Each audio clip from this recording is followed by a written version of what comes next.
Los Angeles just to play a season and finish, you better get some hardware and bring it back home. There's always pressure with that, but that's, what they've established over their great tenure as an organization. And Magic's right. I mean, they're always going to have, if you have two of the top 5 players or top 2 players in the league, you're always going to have a chance. So, I mean, led by, Rob Pelinka in the boardroom, I mean, they're always going to be aggressive. They're always going to be making moves, and they're there to win. So we see how good they can be. They're going to have to get better in order to repeat. So we'll pay attention to what they do in the offseason. Yeah, and look, but listen, we all know what LeBron James is going to do. We all witnessed what he's done over the last 17 years as far as being the greatest player to ever walk the planet Earth. But now you have Anthony Davis, who is battle-tested, who just dominated the postseason. I mean, everybody in front of him was Harris Fried Chicken. And I say Harris Fried Chicken because he's from the Chi-Town. I know he loved that place. But everybody they put in front of Anthony Davis, he demoralized them. And now he's battle-tested. And going into next season with the confidence that you're going to give this guy who's already a generational talent, who's already one of one, it's going to be a problem for the entire NBA, in my opinion. And when I'm looking at Anthony Davis, not only do I believe that the Lakers are going to win a championship again next year and repeat, but I strongly believe that Anthony Davis is going to win the MVP next year. Well, it's not an outrageous thing to say on that one, Perk. I haven't seen a Laker guarantee a repeat so fast since Pat Riley back in the 80s. So I was pretty impressed with Magic going there. I will say this, that I always felt that the Lakers would be better in year 2 than in year 1. I mean, this was certainly the case with Chris Bosh when they were there with the Heat. They got better in year 2. In Cleveland, he won the championship in year 2. And I sort of look at this as like year 2 because the first year was sort of a false start with LeBron's injury. So give them another transaction cycle to add another role player or 2. Guys are going to want to play there. I think their team will be better. But I do have to point this out. The Golden State Warriors, in theory, will be back. The Brooklyn Nets will get Durant and Kyrie Irving. In theory, I have no idea what next season is going to look like, but in theory, the field should get a little bit more competitive. Chris, let me ask you this. What kind of players do you think that they should add? Like, what type of players should they add? Should they add more shooting? Should they add more defense? What do you think they should add? Well, I mean, they're always going to have a defensive first mentality with Vogel as the head coach and, of course, the great coaching staff that they have. I think shooting is always going to be an important thing for them. That was one of their perceived weaknesses from this past season and postseason. You can always get better at shooting, but really just picking those pieces that really complement AD and Bron. Of course, with Dwight Howard and JaVale McGee coming up, it makes it a little difficult with the center position, but I'm sure they'll be able to figure some things out with more size and more shooting and more defense and really just continuing to surround AD and LeBron. I mean, hey, look, at the end of the day, they're great players, so it's a great problem to have, and you'll be able to probably get somebody, and they'll tremendously get better as soon as they show up to camp. Speaking of great players and great people, Chris Bosh, always a pleasure. Thank you so much for joining us today. Thanks, guys. All right, take care, Chris. All right, coming up next. There we go. The kids got in there. There we go. We love it. Appreciate it, guys. Take care.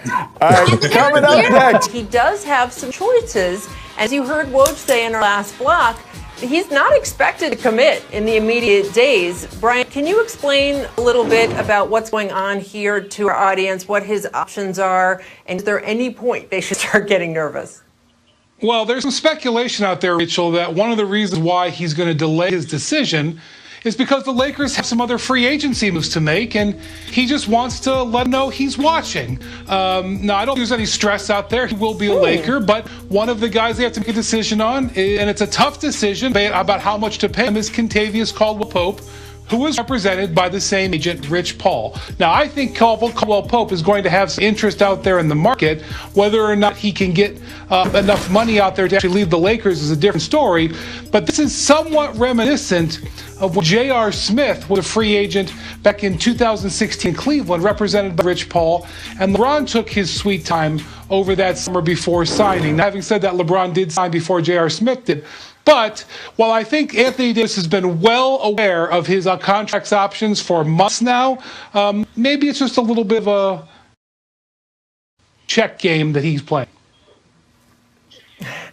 Paul, if you're Anthony Davis, would you commit 2 years plus a player option, do the 1-and-1, where you're only committing for another year? We've seen that be a strain on teams, like when Kevin Durant kept doing the 1-and-1s and the 1-and-1s that just brought all these questions about whether he was really going to stay. Or do you want to keep your flexibility if you're Anthony Davis? I think it's important for the players these days keep their flexibility. I would line my contract up directly with LeBron's because, as you can see, he can sign 35% of the cap after the 10 years. And so, LeBron, he could probably retire in 2-3 years. Who knows? I'll line my situation up with his.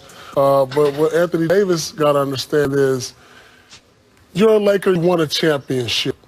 Now, if you decide after 2 years you don't want to be a Laker or 3 years you don't want to be a Laker, it's like, to me, where do you go from there? And so I really would start thinking long term. I would think even for a 5 or 6 year deal. I mean, because after you may win another championship as a Laker.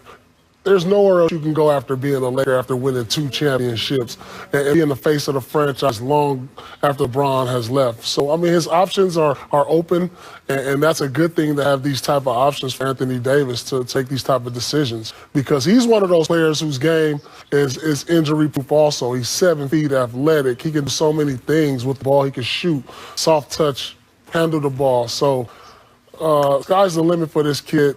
Whether he stays healthy or not, he's still going to get a great deal. So maybe 2 is the way to go. I like what you're saying, Paul. I agree. He really has some flexibility. I think lining his contract up with LeBron is a great thing to do. Win as much as possible. And then down the line, obviously, you could do the 1-and-1s back at home. I know that was talked about. I think Chicago, a couple other teams where he could possibly go back. He could do his 1-and-1s then. But right now, you want to win as much as possible. And he can make a lot of money on a very good team with the chance to win another championship, back-to-back possibly. So I think right now, I don't walk away from that opportunity. I think, at the end of the day, he's going to be a Laker. And they're just giving all these, just playing the game a little bit. Yeah, I know I'm signing there. I'll sign later, just for the drama,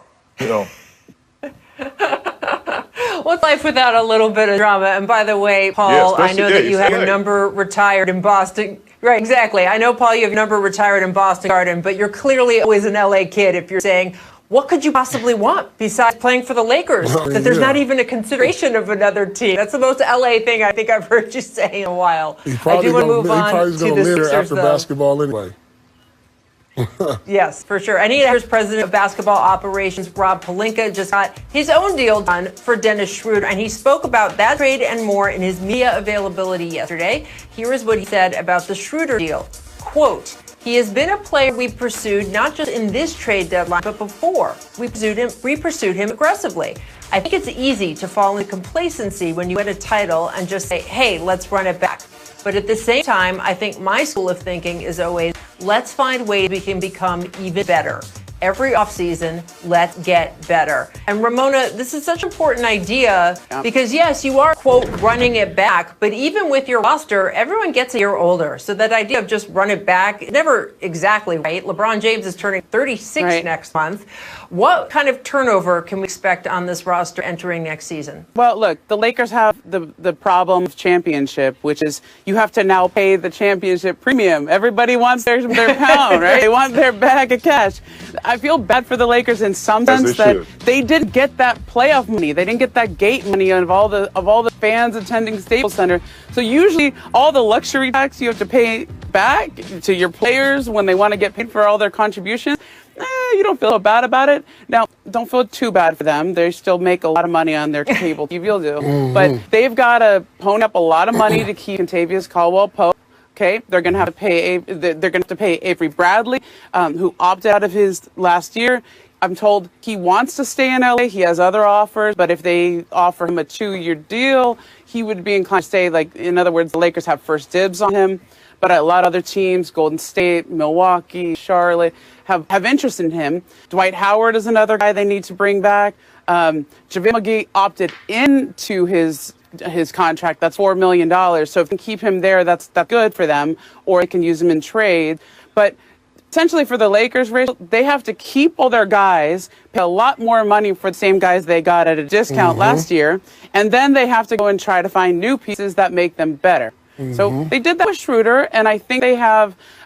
They'd like to upgrade again at center, either by bringing back Dwight Howard and JaVale, or some of the other centers on the market. Marc Gasol's name I've heard, Ibaka, obviously. And they need to replace Danny Green. A lot of defense and shooting you just lost. Well, we all know the cost of winning costs money. I mean, Right. I remember a key player for us, James Posey. We won the championship, and the next year he won more money, and we didn't keep him. And I really think that really cost us in the long run, not paying the extra dollars to keep the team together like that. And that's what you're going to see with the Lakers. Although I do think they did upgrade by getting Schroeder. Doesn't have the championship experience of Rajon Rondo, but he is a guy who's a key component to OKC this year, going as far as they went and pushing Houston on the brink of elimination. You know, he's a guy who can score the ball a little bit better.